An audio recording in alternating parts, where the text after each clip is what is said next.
Hello everyone, welcome back to Golden Final Spin. Got the preview that I promised, or a review. I'm doing it on this HumminGuru ultrasonic clinger. I bought this, maybe 5-6 months ago, and I did an unboxing video, and I'm going to tell you right now, I'm very happy that I bought this. This is amazing. And I'm going to tell you, too, that this has not been paid or anything. I bought this myself, and I'll tell you why. I had another ultrasonic clinger that you see on Amazon and all these other online things. They're made in China, and it's a really ugly box that has a weird mechanism that goes up and down that you put your records on and this and that. Well, I bought that, I think it was 6 months before I opened the store. Then I opened the store, and it broke within the first week of using it. I was lucky enough to be able to send that back. But long story short, I wanted something that I could depend on. Something that looked stylish, that wasn't ugly like that other box. And I took a chance on this HumminGuru ultrasonic clinger. And I'm going to tell you some of the features in it, okay? My honest opinion about this. This is well worth the investment. Well worth the investment. Having this shop of mine, I no longer had that one that could do about 7 at a time. So, I was doing albums one by one on this. And that takes quite a bit of time. And I thought for sure, if this thing is going to break, it's going to break in here, because it's not made for a record store. It's not made for mass cleaning like crazy, because you only can do one at a time. This is for the home user who has a beautiful collection that they don't want to invest in that ugly box thing. And quite frankly, where the hell are you going to put it? It doesn't look nice around your albums. You have beautiful shelves or whatever display that you chose, and it just doesn't look good. So that's one of the positive things going with this already. The cool thing is it will fit into your shelves. So you could tuck this away, and it's out of sight. And then you put your cords and all your accessories just in the top like this. So that's a positive thing too. So how many albums did I do on this thing? I stopped keeping track after 750 albums. Honest to God, 750 albums, and I stopped keeping track because it was just becoming a nuisance. It proved itself to me. Now I had to make this video to tell you guys that it proved itself to me. Now, it took a while, and I continued to clean albums with this well into 1,000. Some of the things I liked about it, obviously, I can store it away somewhere. Does it work? 100% it does friggin' work. And I'm going to show you something, okay? You fill this up. You put your album in, and it has these little wheels on it, on the sides. And the rollers, one has a motor. I forget which side it is. I think it's this side. Has a motor and makes that wheel run. And then on this side, it has a free running wheel that it'll just sit on. It doesn't need a motor. This boy is doing all the work. And it's not holding the record at all in any way. Your record just sits on these rubber wheels, and it rotates your record on the outside of the record. So naturally, I knew something was going to be wrong with that flaw, that design. But I wanted to wait to see if it was actually going to happen. And sure enough, it did. On these wheels, on the back side, if I can get this out, what you got is a rubber wheel, but a hard rubbing album rolling around and around and around on that. And it's going to eventually peel away or wear down the rubber wheel. And they realized that at the same time that I was like, shit, this actually just happened to me. And when I went to go research it, they had a fix for it already. So on the back side of one of these wheel holders, I just put a little piece of rubber You can anything that you want to stick there that's waterproof. Water should not be up in that area anyhow, but anything that helps hold those wheels out a little bit more. Otherwise, after a while, those wheels will start shrinking down, and then it's not going to spin anymore because there's not enough friction. There's not enough push up against the album to make it turn. So, and you can buy these parts, but they cost quite a bit. So to prolong it, my goodness. And when did that happen? At about 220 records. Around 220 records that happened to me.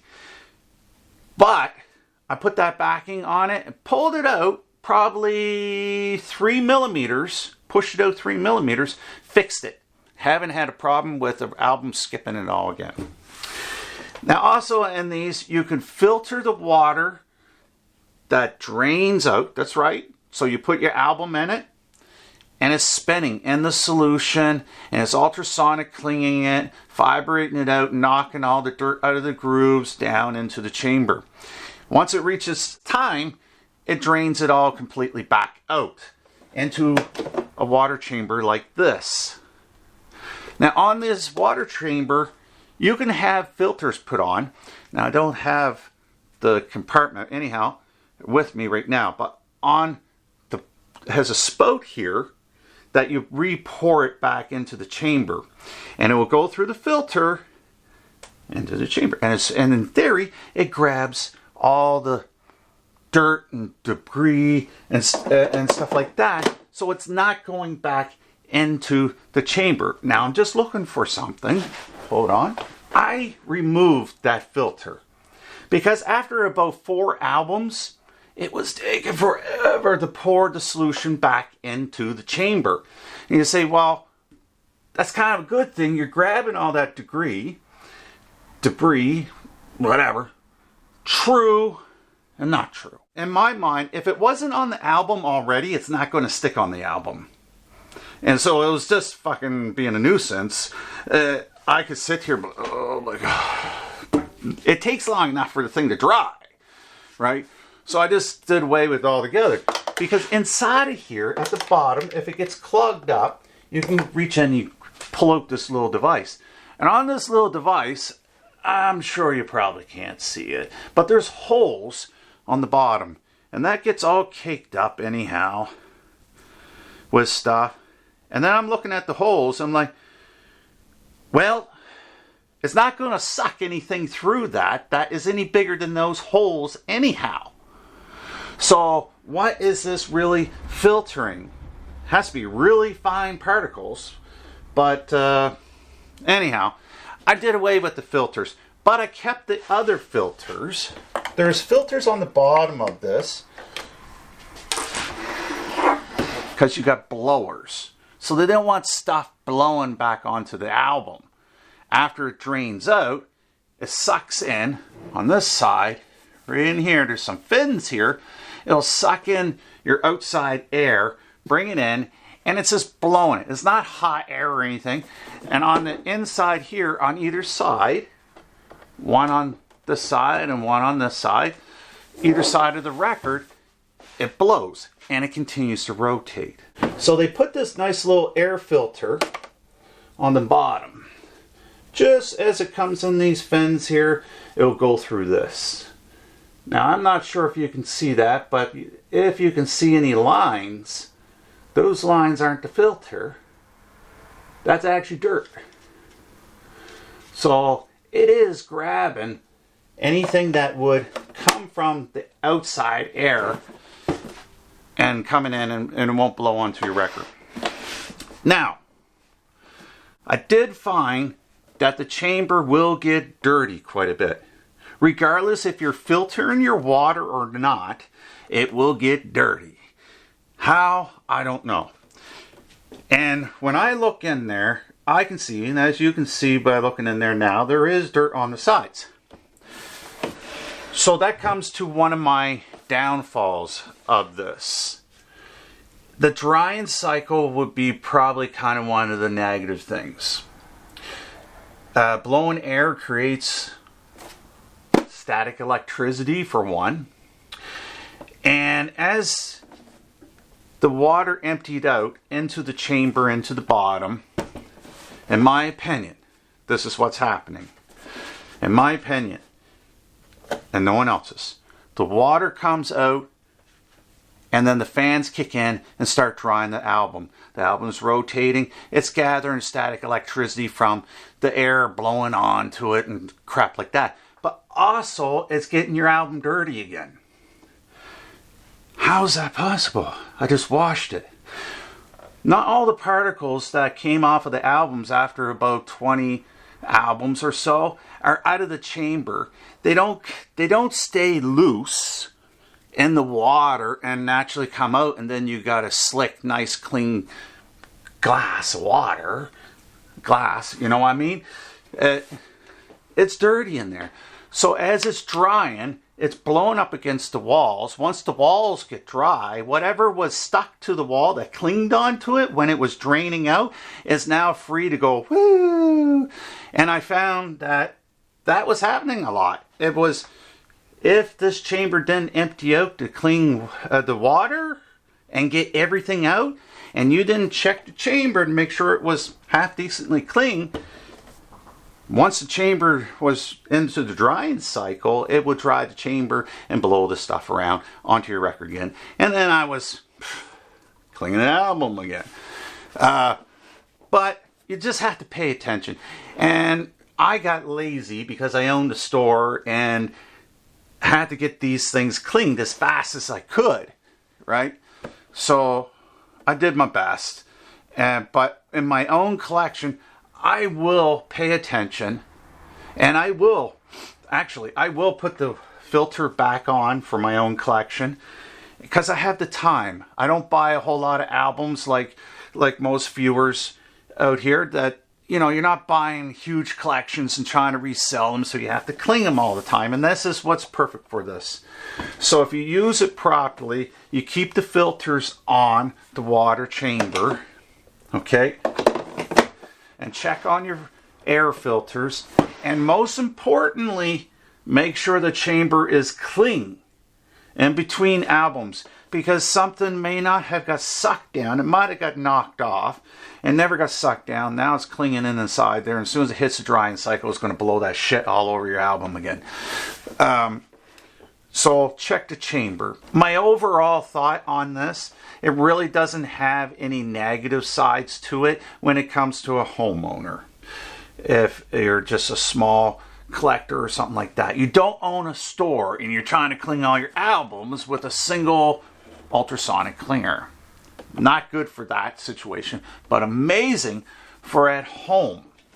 At home collectors, this thing is amazing. It will clean your albums.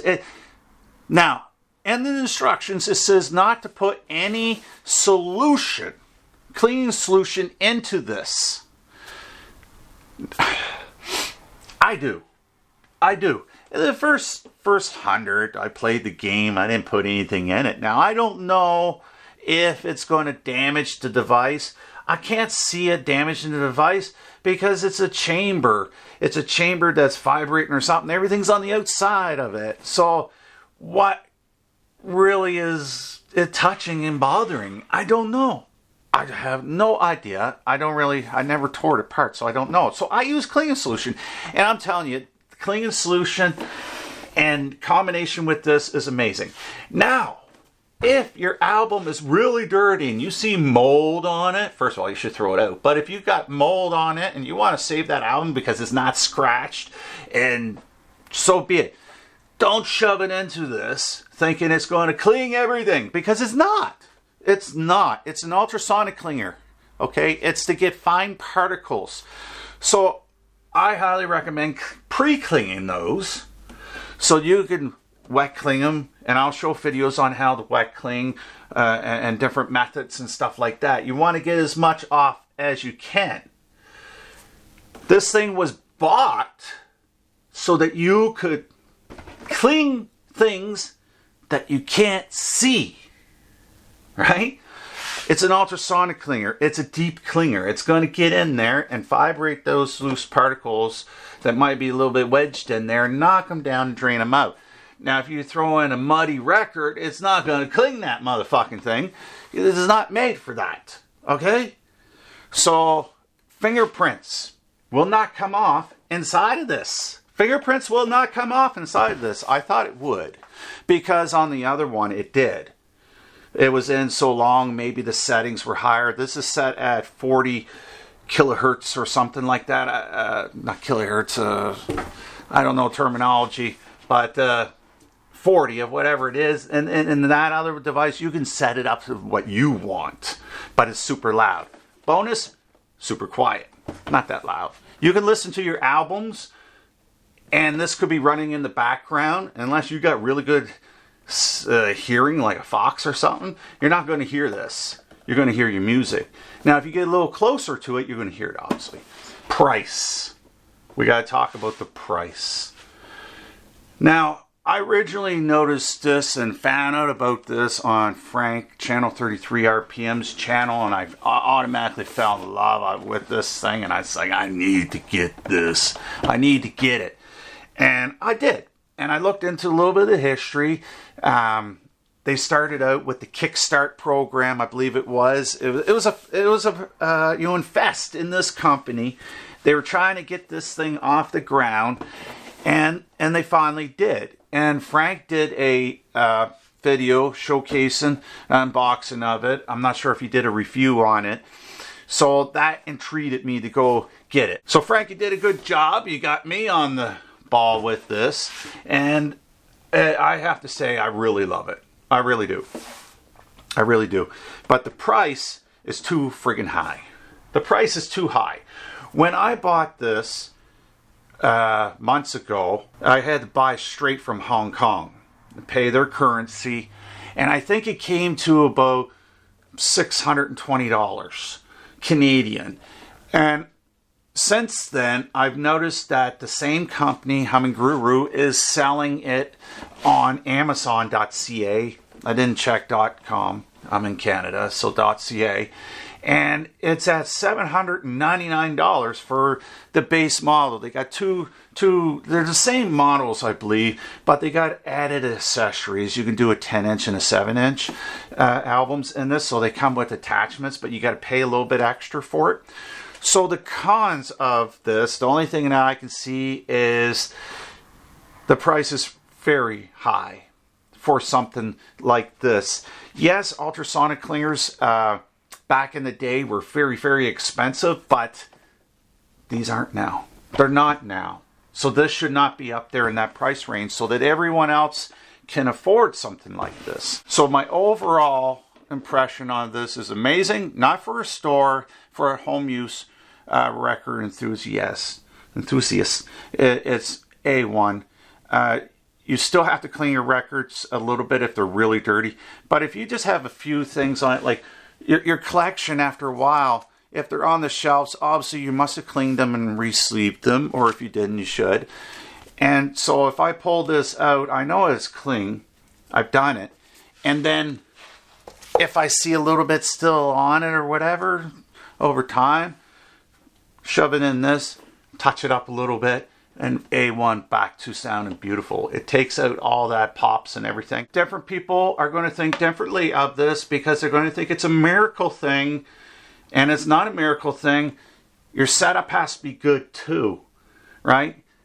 I can ultrasonic cling an album in this and put it on this table here, and it'll sound amazing. I go put it on another table over off in distance here, and it doesn't sound as amazing. Same cartridge, everything. It's my setup. That one's a little finicky. Okay? It can pick up every little detail. This system, I got a DSP on it, filtering out any minor clicks and pops. So, yes, I did get albums cleaned on that system that I could not hear any of that. So it does work. It does. So this is my honest opinion of the HumminGuru ultrasonic clinger that has a built-in dryer and washer. Just before I let you go though, the drying cycle, sometimes it won't get it completely dry. no problem. Hit the button again and start it again. It all depends on what the album was made of too. Because I've had brand new albums that I clean. You should clean your albums when they're brand new from the manufacturer, 100%, and I'll explain why in another video. You put that in here and the water just smooth, just runs right down. It's virgin. It's never been touched. There's no oils or fingerprints or anything on it. So that thing's going to dry pretty quick. You take out another one and it's just like having a dirty beer glass. Okay? It's just beads. It's just beads. I don't know how to explain it. Go pour a beer in a friggin' dirty beer glass and see what happens to your head on your beer and stuff, and what sticks to the side and what doesn't stick to the side. So it depends on the shape of your album too, how fast it's going to dry. Thank you for watching Golden Funnel Spin. I hope this wasn't too long of a video, and I hope it entertained you. We will see you next week with another video. Thank you for watching, and remember, keep spinning. Cheers.